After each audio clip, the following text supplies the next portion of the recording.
Hello दोस्तों, तो कैसे हो आप। आज हम लोग बात करेंगे सैंपल पेपर सेकंड के एमसीक्यू के बारे में। तो इस वीडियो को जरूर पूरा देखना। तो पहला एमसीक्यू आपकी स्क्रीन के ऊपर ये दिख रहा होगा कि if alpha and beta are the zeros of the polynomial, और आपको अल्फा और बीटा का वैल्यू निकालना है। तो और वो इक्वेशन क्या दिया हुआ है, 2x² प्लस -13x+6 दिया हुआ है। और हमें क्या फाइंड करना है, अल्फा प्लस बीटा। देखने में पता लगता है अल्फा प्लस बीटा का मतलब क्या है, -b/a होता है।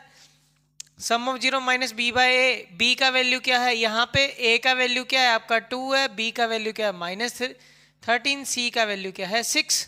ठीक है, तो एक सिंपल सी बात करोगे, माइनस का साइन इसका, माइनस का साइन इसका। देखो इसमें मैं आपको ना अलग अलग अप्रोचेस बताता जाऊंगा कि ऑप्शन एलिमिनेट कैसे करते जाना है। बी का वैल्यू यहाँ पे माइनस का 13 है, किसका माइनस का ये 13 हो जाएगा। ए का वैल्यू आपका 2। तो एक तो सबसे पहली बात, अल्फा प्लस बीटा का जो आंसर आपके चार ऑप्शन में से हो रहा होगा वो पॉजिटिव होगा। तो पहले नेगेटिव वाले खत्म कर दो, ए और डी खत्म हो गया, बचा क्या बी और सी। तो बी और सी में ये है। अब मैंने ये एक तरीका बताया, ठीक है, इस क्वेश्चन में तो इजीली निकल गया। वो आपको किस क्वेश्चन में कैसे लगना वो आप लोगों ने देखना है। ठीक है, जैसे मैंने यहाँ पे एक चीज देखा कि पॉजिटिव है तो नेगेटिव वाले ऑप्शन पे मैं टिक नहीं लगाऊंगा, सिंपल सी बात। ठीक है, सेकेंड क्वेश्चन है आपका, आप देख रहे होगे कि if one of the zero of the polynomial is reciprocal of the, ये राजे पेट क्वेश्चन है और ये आ सकता है। तो आप सभी इस क्वेश्चन को बहुत ध्यान से करके जाएंगे। ठीक है, जैसे इस क्वेश्चन का है 3x² प्लस 8x प्लस के। ठीक है, जब भी बोले ना कि एक जीरो दूसरे का रेसिप्रोकल है तो उसका जो आंसर होगा, जो ये वैल्यू होगा ना, और ये वैल्यू हमेशा क्या होगा, सेम। तो के का वैल्यू 3, क्यों और कैसे अभी देखते हैं। ठीक है, इसका आंसर क्या होना चाहिए 3। अब इसका आंसर 3 क्यों है, देखो आप किसी भी क्वेश्चन को x² प्लस bx प्लस सी के साथ लिख सकते हो, क्वाड्रेटिक इक्वेशन को, सिंपल सी बात है। और आपको क्या दिया हुआ है, एक जीरो अल्फा है, दूसरी 1/अल्फा है, मतलब एक दूसरे का रेसिप्रोकल है। प्रोडक्ट ऑफ जीरो लगा देंगे, प्रोडक्ट ऑफ जीरो क्या होता है, c/a होता है, c/a होता है। Product of zero alpha into 1/अल्फा इज इक्वल टू c/a, ये कैंसिल हो गया तो ये 1 ही हो गया, तो 1 इज इक्वल टू c/a। तो क्रॉस मल्टीप्लाई करोगे, a का वैल्यू किसके इक्वल आ गया, c के। यही तो मैंने बताया था आपको कि जो a का वैल्यू है c के इक्वल कब होगा, जब प्रोडक्ट ऑफ जीरो करना, कब करना, जब ये रेसिप्रोकल होगा। ये देखो, ये दोनों एक दूसरे का क्या है, रेसिप्रोकल। तो इसको इस ढंग से आप लोगों ने कर लेना है। क्लियर है सभी को। नेक्स्ट क्वेश्चन है, द वैल्यू ऑफ के for which the is inconsistent. देखो सबसे पहले हमें पता होना चाहिए कंसिस्टेंट सॉल्यूशन कौन से होते हैं, इनकंसिस्टेंट सॉल्यूशन कौन से होते हैं। कंसिस्टेंट में हम लोग याद करेंगे कंसिस्टेंट कौन से हैं, दो ही है हमारे पास। एक तो यूनिक सॉल्यूशन है कंसिस्टेंट, ठीक है। दूसरा जो कंसिस्टेंट सॉल्यूशन है वो है इनफाइनेटली मैनी सॉल्यूशन। ये दोनों कंसिस्टेंट हैं, इनफाइनेटली मैनी सॉल्यूशन। ठीक है, कंसिस्टेंट सॉल्यूशन ये दोनों है। और इनकंसिस्टेंट कौन, इनकंसिस्टेंट या इसमें क्या लिखा हुआ, हाँ इनकंसिस्टेंट ही लिखा हुआ है, इनकंसिस्टेंट। और ये कौन सा सॉल्यूशन है हमें याद रखना है, नो सॉल्यूशन को ही हम लोग क्या बोल देते हैं कि ये इनकंसिस्टेंट सॉल्यूशन है। कंसिस्टेंट सॉल्यूशन होता है एटलीस्ट वन सॉल्यूशन हो, जिसका कम से कम एक सॉल्यूशन हो उसको कंसिस्टेंट बोलते हैं, जिसका कोई सॉल्यूशन नहीं वो इनकंसिस्टेंट है। तो नो सॉल्यूशन इनकंसिस्टेंट का एग्जांपल है। और हमें पूछा भी इस तरह गया है कि इनकंसिस्टेंट है तो फाइंड द वैल्यू ऑफ के। इनकंसिस्टेंट दिमाग में आपके बात एक आ जानी चाहिए कि a1/a2 is equal to b1/b2 होता है, but not equal to c1/c2 होता है, not equal to c1/c2। That means a का वैल्यू आपके पास, अब इसको कंपेयर कर देंगे हम लोग, हमारे पास क्या है x plus 2y is equal to 3, 5x plus ky, 5x plus K Y. अब है प्लस का 7 उधर के माइनस का 7, पर इससे हमें कोई लिंक ही नहीं है। हमारा a1 क्या होता है, x के जो साथ वाला है वो 1 है, 1/5 इज इक्वल टू 2/k। अब ये क्या है, a1/2 is equal to b1/2, तो k का वैल्यू क्या आ गया हमारा 10, k का वैल्यू 10। तो 10 ऑप्शन में है फोर्थ का, और ये डी ऑप्शन है, डी ऑप्शन क्या है 10। ठीक है, अगला क्वेश्चन है क्वेश्चन नंबर फिफ्थ क्वेश्चन देखोगे फिर कह रहा है quadratic equation x² minus 0.04 is equal to, इसका आंसर क्या होगा? सबसे पहली बात x है, यहाँ पे 0.04 हो जाएगा और यहाँ पे स्केयर है तो यहाँ पे रूट हो जाना है। रूट के साथ एक बात याद रखनी, प्लस माइनस लगाना है और 0.04। सबसे पहले वो ऑप्शन सही होंगे जिसमें प्लस माइनस लगा हुआ। देखो कितने ऑप्शन में प्लस माइनस नहीं लगा हुआ, उसको सीधा ही कट मार देना है। जैसे आपको दिख रहा है सी और डी, बच गए दो। अब दो ऑप्शन ए और बी में से कोई आंसर एक हो सकता है। ए और बी में से एक चीज़ आपको गोल्डन रूल याद रखना है कि स्क्वायर रूट में पॉइंट जितने डिजिट के बाद है जो आंसर आएगा, उस जैसे 2 पे स्क्वायर रूट में हम क्या करते हैं, 2 का एक पेयर निकालते हैं, वैसे पॉइंट के बाद कितने डिजिट हैं, 2 डिजिट है, तो जो आंसर आएगा ना तुम्हारा प्लस माइनस आएगा और एक सिंगल डिजिट वाला होगा, मतलब पॉइंट के बाद एक डिजिट होगा। देख लो किस ऑप्शन में वही आंसर होगा इसका। जैसे कि आपको दिख रहा है ए ऑप्शन, इसका आंसर 0.2 प्लस माइनस के साथ होना चाहिए। क्लियर है सभी को? देखते हैं हम लोग नेक्स्ट क्वेश्चन। आपकी स्क्रीन के ऊपर दिख रहा होगा, ध्यान से देखोगे ये भी क्वेश्चन आ सकता है कि जैसे हमने इसके पूरी इंफॉर्मेशन को लिखा तो वैसी एक और चीज़ आपको याद रखनी है डिस्क्रिमिनेंट के बारे में। डिस्क्रिमिनेंट का फॉर्मूला होता है बी स्क्वायर माइनस 4ac। अब डी की वैल्यू जब हम पुट करेंगे 3 आ सकती हैं आपके सामने। पॉजिटिव हो सकता है, नेगेटिव हो सकता है, 0 के इक्वल हो सकता है। पॉजिटिव हुआ तो लिख देना roots are real and unequal. Roots are क्या हो जाएंगे, रियल एंड अनइक्वल हो जाएंगे। अगर नेगेटिव रूट है तो ये मान लेना कि नो रियल रूट्स, और इसको इमेजिनरी रूट्स भी बोल दिया जाता है। अगर इसकी बात करें d इज इक्वल टू 0 तो ये हमेशा कौन सा केस रहेगा आपके लिए, roots are real and equal. ठीक है, तो हमें बताना है कि इसका आंसर क्या होगा। आपके सामने ये 2x square minus root 5x plus 1, अगर आप इसको कंपेयर करोगे इसके साथ, किसके साथ कंपेयर करना है, जैसे हमारे पास एक लीनियर इक्वेशन है, क्वाड्रेटिक इक्वेशन हमने बनाई हुई है ax square plus bx plus c नाम से। अगर इसको कंपेयर करोगे तो x स्क्वायर के साथ यहाँ पे 2 है और हमारे पास a की वैल्यू क्या आ गई 2, b की वैल्यू क्या है x के साथ वाला, तो b की वैल्यू आ गई माइनस का रूट 5, c का वैल्यू क्या आ गया हमारे पास 1 आ जाता है, तो c का वैल्यू 1। तो d का फॉर्मूला हमारे पास फिर से आ जाएगा, क्या होता है बी स्क्वायर माइनस 4ac। पहले की क्लास में अभी जस्ट बताया है। तो b का वैल्यू आप क्या पुट कर दोगे, माइनस रूट 5 का स्क्वायर पुट करेंगे राजे, माइनस 4, a का वैल्यू 2, c का वैल्यू 1। तो देखते हैं रूट 5 का स्क्वायर, माइनस की वैल्यू जब है और उसका पावर अगर इवन है तो आंसर पॉजिटिव देगा, और ये स्क्वायर से कट जाएगा तो 5 minus 4 2 8, that is negative answer आ रहा है। तो इसका आंसर आ जाएगा नो रियल रूट्स। तो आपके सामने 6th का जो आंसर है वो सी हो जाएगा, that is no real roots. Clear है सभी को? देखते हैं हम लोग नेक्स्ट क्वेश्चन। नेक्स्ट क्वेश्चन है, if the common difference of an AP is 5 then A18 minus A13 is dash. कह रहा है कॉमन डिफरेंस है आपका 5 दिया हुआ है हमें, और वो पूछ रहा है कि A18 माइनस A13 का आंसर क्या होगा। A18 का मतलब क्या हो गया, हमें पता है n का formula a plus n minus 1 into D, हमें पता है ना राजा इसका फॉर्मूला an का कि a plus n minus 1 into D होता है।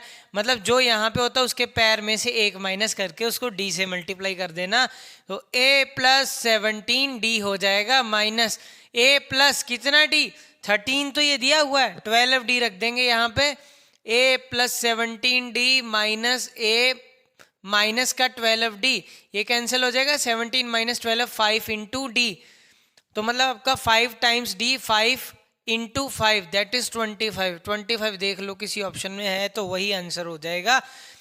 तो इसका आंसर सी ऑप्शन है।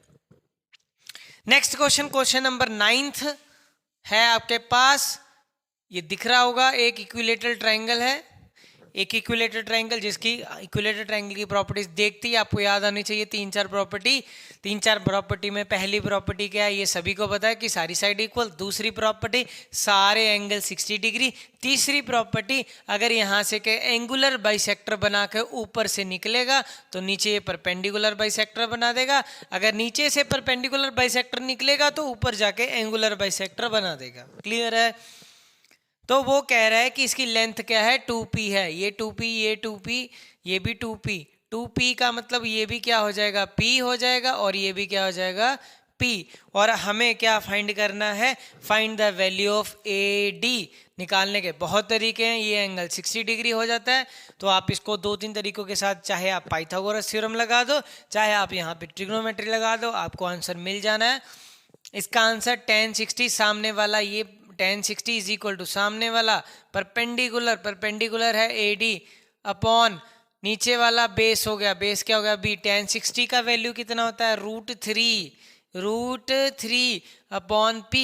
तो AD का वैल्यू क्या आ गया, √3 टाइम्स P आपका जो हो जाएगा, ये आपका आंसर हो जाएगा। तो √3P आपको B ऑप्शन में दिख रहा है। और आप कैसे सोच सकते हो, मैंने पहले भी बताया कि अगर ये 60 है, 60 डिग्री है, तो सामने वाला हमेशा क्या होगा, √3 होगा, और नीचे वाला 1 होगा, और यहाँ का वैल्यू 2 होगा। अगर 1 को P के साथ दिखाया गया है और 2 को 2P के साथ दिखाया गया है, मतलब √3 को √3P के साथ दिखाया जाएगा, तो ये आपका आंसर है। ये है एक पूरा तरीका।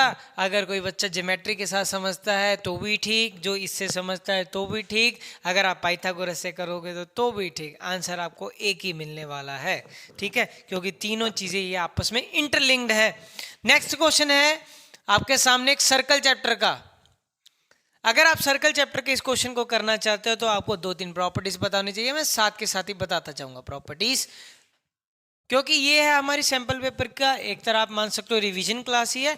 तो मैं ये मान के चल रहा हूं कि आपको जो कॉन्सेप्ट है वो पता ही होंगे। ठीक है, तो यहाँ पे पॉइंट है O से लेके P तक, ये पॉइंट है, ये O हो जाता है, ये P हो जाता है, और यहाँ पे पॉइंट T, ये है आपका पॉइंट Q। क्लियर है, तो यहाँ पे ये इसको इसके साथ जोड़ता है, ये इसको इसके साथ जोड़ता है, और आपको ये दिया हुआ है कि ये एंगल 50 डिग्री है। कितना डिग्री है रजे, 50 डिग्री। और हमें जो कैलकुलेट करना है, फाइंड POQ, ये एंगल फाइंड करना है। ठीक है, ये एंगल फाइंड करना है। तो इसके लिए हमें 2-3 चीज़ें पता होनी चाहिए। 2-3 चीज़ों में मेरे पास अभी दूसरे कलर का मार्कर मिल नहीं रहा है, तो इसी मार्कर से आई थिंक मेरे को काम करना पड़ेगा। तो देखोगे, हमें पता है 2-3 प्रॉपर्टीज में से एक प्रॉपर्टी की रेडियस और ये जो टेंजेंट होता है इसके साथ ये एंगल 90 डिग्री होता है, 90 डिग्री होता है। तो ये एंगल यहाँ से यहाँ तक, अगर इसको मैं जूम करके दिखाऊं, ये ऐसे, इस फिगर को, इस चीज़ को मैं जूम करके दिखाता हूँ, ये देखना, ये इतना बड़े में दिखाता हूँ ताकि आपको आइडिया क्लियर हो जाए। ठीक है, क्योंकि इसको तो मैंने इसी पे कर देना है। ये हो गया आपका O से ये लाइन, ठीक है, O से लेके P तक, ये क्या, ये एक लाइन इधर लगा दिया है उसने। अब ये हमें पता है कि रेडियस और ये टेंजेंट, इसके साथ ये पूरा यहाँ से यहाँ तक कितने डिग्री होता है, यहाँ से यहाँ तक 90 डिग्री होता है, 90 डिग्री होता है। और हमें ये एंगल कितना दिया है, 50 डिग्री, 50 डिग्री दिया हुआ है। तो ये जो ये बच गया एंगल, ये एंगल यहाँ से यहाँ तक, ठीक है, दिख रहा है ना सभी को, ये यहाँ से यहाँ तक, ये एंगल पूरा अगर 90 है और ये पार्ट 50 है, तो ये पार्ट कितना बच जाता है, 40 डिग्री। ये हमारा कितना हो गया, 40 डिग्री। और वो कह रहा है कि आप ये निकाल दो, और ये अगर 40 डिग्री है, ये क्या हो गए, OP और OQ, radius of same circle हो गए। OP और ये OQ, ये हो गए हमारे रेडियस ऑफ सेम सर्कल। और हमें पता है, क्योंकि इसमें MCQ बेस्ड है तो ज़्यादा लिखेंगे नहीं, आपको समझाने के लिए सिर्फ बताएंगे। अगर OP और OQ radius of same circle हैं तो इसके जो ऑपोजिट एंगल होंगे ये भी क्या होंगे, इक्वल होंगे। अगर ये एंगल आपको 40 डिग्री दिख रहा है तो ये एंगल भी क्या होना चाहिए राजे, 40 डिग्री होना चाहिए। क्या होगा, 40 डिग्री। और हमें क्या निकालना है, ये एंगल। तो ये एंगल ऑटोमेटिकली, तीन एंगल का सम 180 होता है, ये 40, ये 40, तो ये 80 हो जाता है। और तीसरा एंगल शुड बी 100 डिग्री। इसका आंसर क्या आ जाएगा, 100 डिग्री। 100 डिग्री आपको किसी ऑप्शन में दिख रहा है, ये सी ऑप्शन में मेरे को दिख रहा है, और इसका आंसर क्या हो जाता है, सी। क्लियर है सभी को, ठीक है। तो नेक्स्ट इसको आप देखो एक बार, सर्कल वाले क्वेश्चन को, क्लियर है। नेक्स्ट क्वेश्चन है आपके सामने, कह रहा है cos alpha plus beta, cos alpha plus beta is equal to 0, ठीक है, और साइन अल्फा माइनस बीटा का वैल्यू क्या होगा। पहले कॉस अल्फा प्लस बीटा को ही देख लेते क्या होगा। कॉस का वैल्यू 0 किस एंगल पे होता है? 90 पे होता है। किस पे होता है? 90 पे। तो अल्फा प्लस बीटा क्या हो गए? कॉम्प्लीमेंट्री एंगल हो गए। अगर कॉम्प्लीमेंट्री फिर तो आंसर मिल ही जाना हमें कि साइन, वो पूछ रहा है अल्फा माइनस बीटा किसके इक्वल होगा? अल्फा की वैल्यू क्या आ गई हमारे पास? 90 माइनस बीटा, यही आ गई। अल्फा की वैल्यू क्या आ गई? 90 माइनस बीटा आ गई। हमसे क्या पूछा है? बता दो जी साइन अल्फा माइनस बीटा क्या होता है। अल्फा की जगह मैं क्या लिख दूंगा?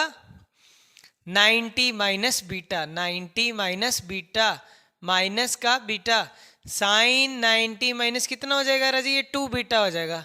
और हमें पता है sine 90 minus theta is equal to cos theta. तो कॉस 2 बीटा, देखो कहाँ पे आंसर है, वही ऑप्शन आपका सही होगा। तो कॉस 2 बीटा मेरे को बी ऑप्शन में दिख रहा है। ठीक है, नेक्स्ट क्वेश्चन देखोगे।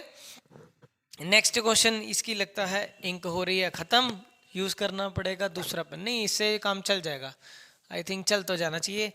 A tree casts a shadow of 15 meter long on the level of the ground. The angle of elevation is 45. The height of the trees. मैंने पहले भी ये क्वेश्चन को बताया है कि अगर कोई चीज जिसकी बेस और हाइट इक्वल आ जाए तो हमेशा 45 डिग्री एंगल बनाता है। उसने इस बार 45 डिग्री दिया तो आंसर 15 होना चाहिए। क्यों होना चाहिए ये भी देख लो।